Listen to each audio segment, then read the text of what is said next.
Hello and welcome back, and today we want to look at two routers that are currently available in the market, both from NAS vendors. We want to look at the brand new QNAP QHora-301W. It's their brand new Wi-Fi 6 router, and we're going to be comparing it against the Synology router that utilizes SRM, Synology Router Manager, currently in version 1.2.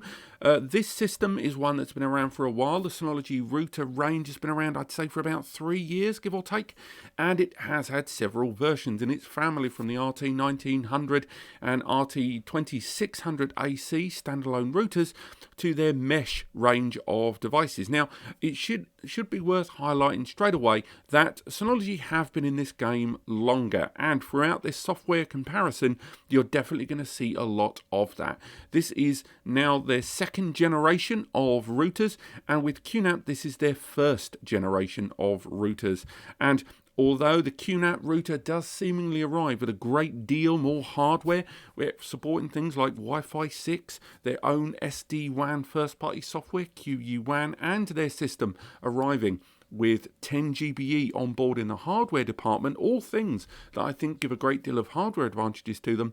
The Synology series, I think, has the better software, and it has a greater degree of control and service in the background, something that QNAP may well kind of evolve into. But today's video is about showing you their relative strengths and weaknesses in their own individual software, and looking at them in that regard, just software. Now, for the Synology video, we are using an MR2200 AC, and for the QNAP, we are using that QHora-103W. There are other first wave routers coming from QNAP in the Miro series. That's part of their mesh series of devices, but we're not really going to compare these two in terms of their hardware inside, like the Qualcomm processors and memory.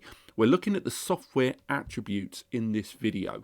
So if we log in to both these devices, both of them are found via their own respective network search appliances, Synology Assistant and QNAP QVR Pro, and both of them can be set up with a mobile device as well, but you can find them on the network quite easily, as we've already done.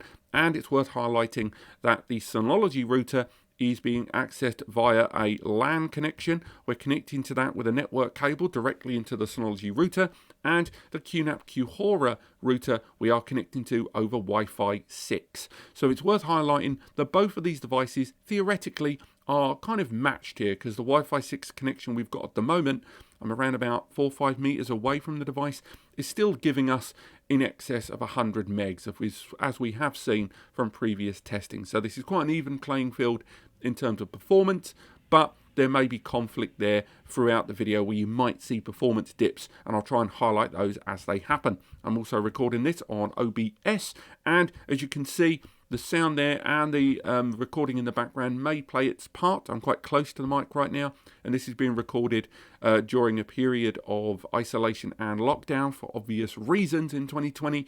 So that, of course, may have an impact there on the volume. I apologise in advance, but let's log in to both of these devices. As we can see, the QHora, and this isn't just the first time logging in to these respective OSs, the QHora GUI is certainly logged into that bit faster. And I've done this several times, and the QRouter software is a faster login, but it has to be said there's a lot more available in the Synology router management software. Now, this is going to be a rare thing for a Synology versus QNAP comparison for me, because in this video, QNAP is going to come across as the clearer, more chewable, friendly option, and the Synology router is actually going to be the one that provides and arguably bombards more information. Personally, I prefer more information, but I know a lot more users are going to be a little bit more intimidated by the Synology menus. Not right now. The GUI is absolutely beautiful, and anyone that's ever used an OS on a desktop system is going to prefer the Synology layout here. But as this video continues, you're going to see my point about how information is presented on both of these two devices. So, the typical dashboard, information is readily available there on the QHora dashboard there in the current version of this software. And again, we can find out a little bit more about how long the device has been on, is the firmware up to date here, and then you've got the connection status, how many devices are connecting to it at any given time, and that includes WAN, that includes LAN, and that includes wirelessly as well. There's the WAN overview of the internet connection and what's being utilized at a given time, and of course that ability with the QHora to create multiple networks. You can create up to 8 separate wireless networks on the QHora using the 8 individual antenna internally, and not just guest networks too. You can create different frequency bandwidths, and you can control these as well as link them to virtual LANs or VLANs. On the Synology here, that is our original kind of view that we see here. If we go to the top left, we've got lots of information here, and if we go into the network center, we can see a bit more information there. So if we go into the network center here, we can see that we have got one of the Wi-Fi channels already activated there and an internet connection going straight into it. They're both using the same modem system that I've got set up here in the recording room. If we look at the internet options, we can see that a lot of the network section tabs here have got all the information we're going to need with regards to creating a more dynamic or more fixed network environment.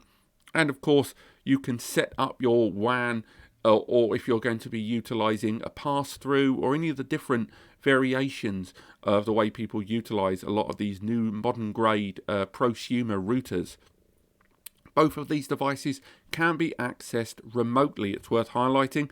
If we go into the system options, both of them have that ability to configure, but I would argue things are a lot clearer here on the QNAP, and you're going to see this time and time again, which is good in some ways and actually a little crippling in others. Another thing that the Synology router supports, and this is all of these routers, which I haven't seen work yet on QRouter, I did try it and didn't seemingly work, is USB compatibility. On the QHora, these USB ports seem to only really support external storage. As you see there, I have connected a USB drive to one of those ports, and that USB drive is then visible via internally and externally as an FTP file server, which is a bit low rent, if I'm honest.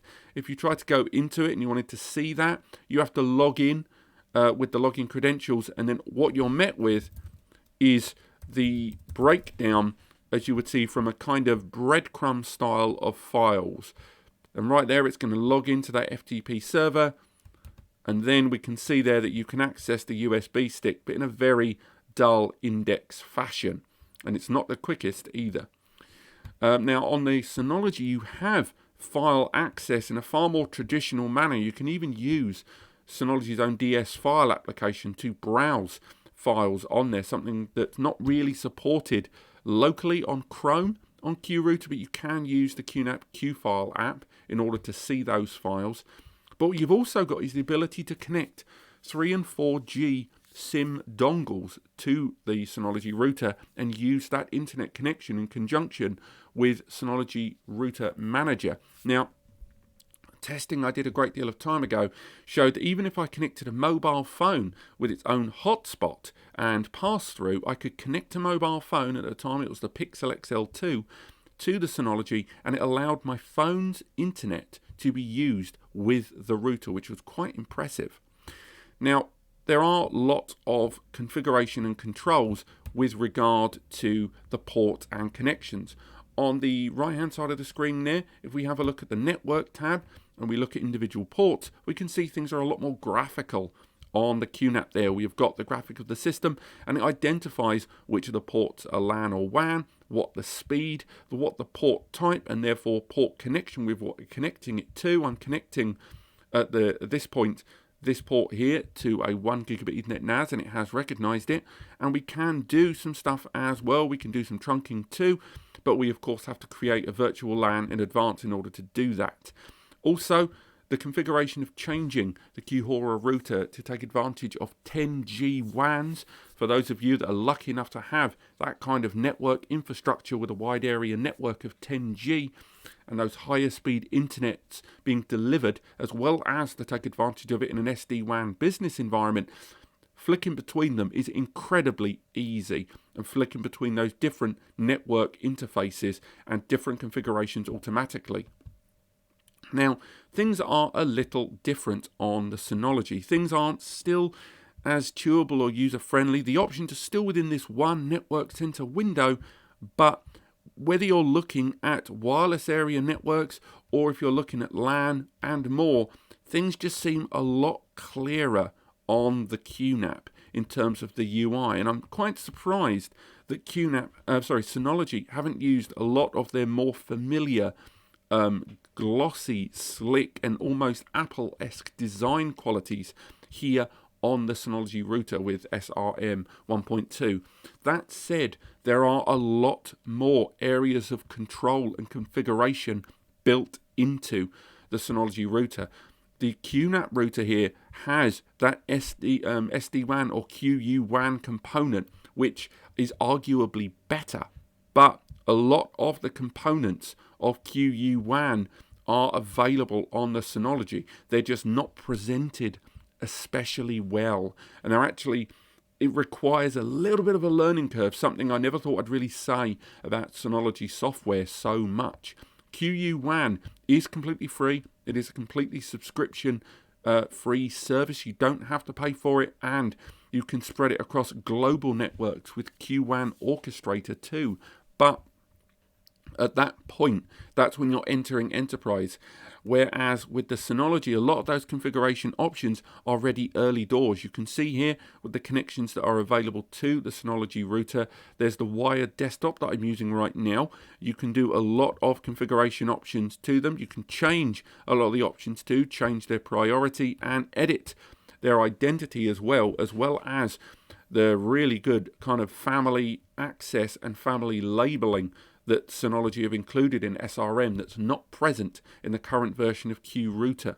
And again, lots of configuration options and lots of labels that we can apply, not just naming, whereas on the QNAP device, if we go into port definitions and look at individual devices, I mean, we can name devices, but that's about your lot. And if the same goes for wireless identities as well, where if you go for the wireless network tab here, and we can see a lot of the options here, we can change those band settings, and we can play with a lot of the Wi-Fi 6 stuff, as well as a lot of the different bandwidths, and prioritize them and channel them towards the improved speeds of Wi-Fi 6, something that's not available on the current generation of Synology routers. Same goes for that 10G. But that configuration on the QRouter side of wireless connectivity isn't quite present on the wired side of things. And despite the fact that QNAP has a very, very well-evolved range of switches, and there are QUNet switch application that allows you to create a very bespoke switch environment, a lot of those options are not readily available on this router. Not something you might expect given the distinction between a router and a switch, but I do think on a 6-port router like this, and the SD-WAN capabilities and the huge body of hardware in the QNAP portfolio, I would have liked to have seen a few of those switch options readily available and present here on the QHora device. Now, there is support of a lot of their stuff, such as QVPN on the QNAP switch and assigning and connecting those existing VPNs onto the device. There's even support of mesh VPN tunneling on the QRouter in conjunction with the SD-WAN support. There's nice, easy controls with regards to NAT and firewall control and adjustments, though I would argue that, again, given the improvement on their side of router and switch VMs that we've seen before being utilized, I'm surprised some of those options aren't readily available. And I think these are things that are going to be added to later and more powerful routers in the QNAP router series. It's a great little device, and certainly one that's far more user-friendly, I would argue. But once you get out of that user-friendly zone, I think a lot of the options may feel ever so slightly unevolved by comparison. On the Synology side of things, there are lots of software and I would say very brand-specific options that aren't available readily on the router, such as configurations for VoIP and IPTV, something that's largely overlooked in the majority of routers in such a precise fashion. On top of that, the traffic control of the Synology is so much better than most of the ones out there, with the ability to create, with safe access that I'm going to look at them in a moment, a really tailored home or business environment of control, restriction and priority, all readily available. There's also support of WPA3. If we go into the Wi-Fi Connect tab, we're able to see up here in Wi-Fi Connect a great deal of security control with their network. Let's bring the QNAP wireless control point here, and it's definitely more responsive. You've got to give QNAP that. QRouter flicks between these options significantly faster than what we see on the Synology, but one would argue that's because the Synology has a lot more features with which it has to cram in. So with the Synology Wi-Fi, for example, we have a network here that has all of the settings readily available, but on top of that, we've also got the option to support WPA3 security, something that's not present here on the QNAP. If we go into the settings here, the highest we can go is WPA2. Still fantastically secure, but in 2020, I'm surprised there isn't support of that WPA3 here. If we come out of it there, actually let's leave that security control up there. We can see there the wireless controls there. We can go into the advanced options too, but again, this is where things get a little murkier in terms of technical knowledge, and most users, even prosumers, may not touch on a number of these options. WPS support is always going to be available, but of course WPS is quite rudimentary and something that largely is overlooked outside of small home environments. The Wi-Fi points, you can create further Wi-Fi points on the Synology as well, and of course if you are using the mesh advantages of the MR2200 AC, those options are readily available here. QHora currently doesn't support mesh, but the QMiro coming soon does, and there are innovations happening on that, with one of the QMiros that we've seen coming presumably in early 2020 being a router that has SATA storage bays built in, along with increased network interfaces as well. It's a real beast, and again, what I would expect from QNAP.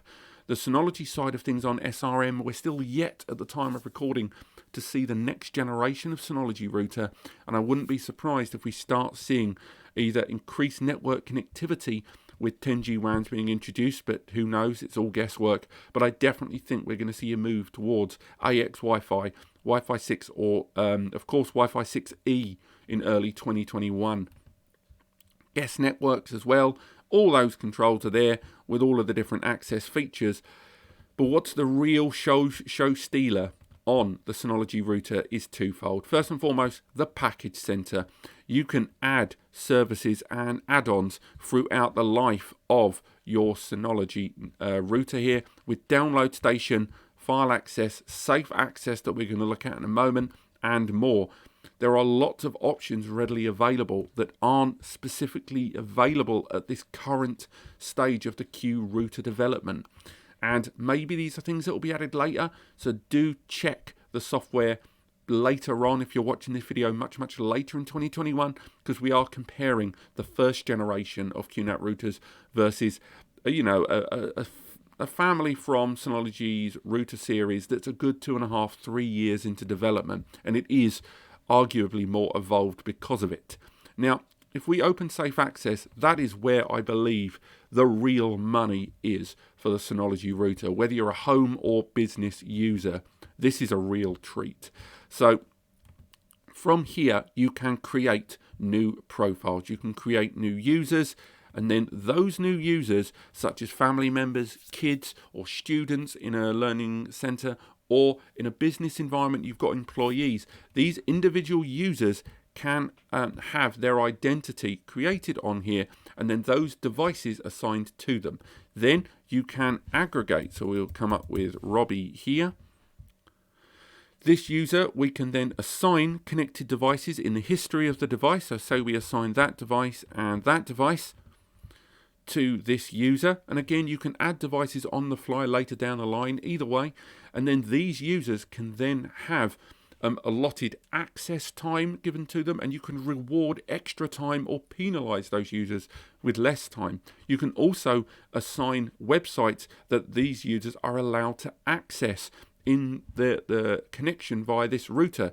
So it means that whether they use either one of these two devices or more that you assign, you can make sure that these users can only access certain websites or can only access certain websites for certain lengths of time. Even an internet schedule that allows you to assign how and when they can access something that is readily available on the QNAP in a different way. If we go into the Wi-Fi here, we can assign schedules to Wi-Fi connections, but not to preset devices in this current version.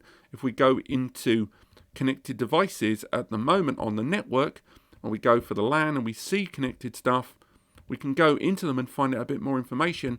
We can't really control them in the same way that's available in the Synology. The time quota is especially useful for those of you that want to say, I want my child to have 3 hours of internet access a day, but I want that 3 hours to be aggregated across all of the devices. That means that if you assign different devices to this one user, you can make sure that that 3 hours is spread across them. They don't just switch from phone to PC to laptop and get 3 hours each. You can be quite controlling there if you choose.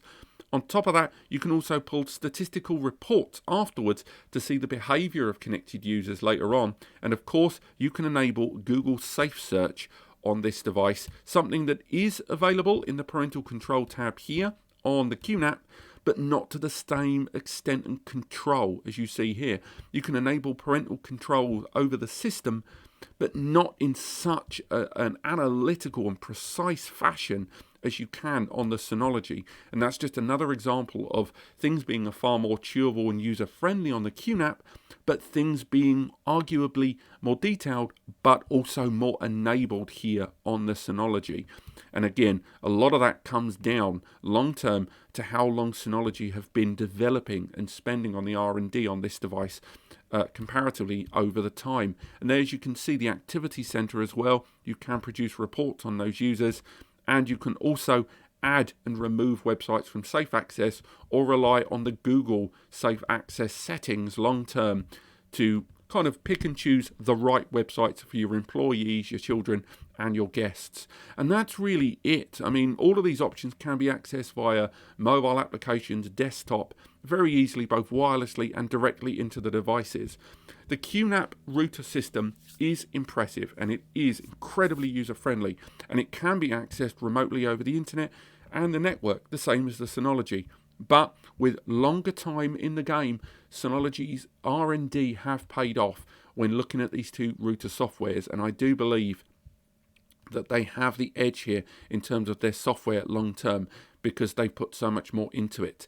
But this is going to be something we're going to revisit in a year, because I'm going to be interested to see where QNAP go with their router software, because it is competent and it does do the job. And the benefits in SD-WAN support for free, or I say for free, included in the price of this product at 350 quid, is still pretty damn impressive. And given that the base models, the RT2600 and the QHora-301W, arrive at an almost indistinguishable price of around 300 to 360 quid, you're getting a good solution. It just means with the QRouter, you're getting more hardware for your money, and in the Synology, you're getting more software. I hope you guys have enjoyed this video. I've really enjoyed doing it, and I hope you have too. Click like if you did, and click subscribe to learn more. Visit the links in the description where we've got full breakdowns and reviews of both of these products.